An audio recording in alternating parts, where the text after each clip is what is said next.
အဲ့လိုနေရာကနေနေပြီးမှနေလာခဲ့ရပါတော့ဒါပေမဲ့အခုကျတော့ကျွန်တော်ကအခုဝင်ပြီးတော့ဆွေးနွေးတာတွေအခုလုပ်တယ်ဆိုတာဒီအလုပ်တွေကိုကျွန်တော်တကယ်စေတနာထားလို့ပေါ့နော်အဲ့ဒီမှာကျွန်တော်တို့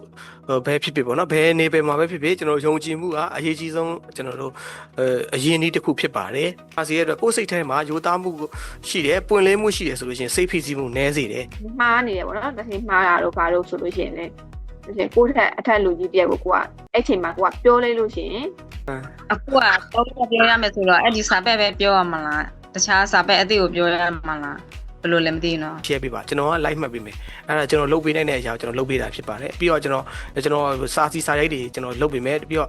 အရေးသားတွေမမှန်ဘူးဆိုရင်ကျွန်တော်ပြန်ပြီးတော့လို့အရှိနောက်ပေါ့စီလို့ရအောင်ကျွန်တော်လုပ်ပေးမယ်ပြီးတော့ချောသက်ပေးထားမယ်ပေါ့နော်ဒီမှာရှိတဲ့လောက်လေးတို့ကျွန်တော်မြင်တဲ့လောက်ပြောလိုက်တာနော်ကျန်တဲ့လူတွေလည်းကျွန်တော်တို့အားလုံးဝိုင်းပြီးတော့ပါဝင်ပြီးတော့အဲ့လိုပြောစေချင်တယ်ဗျ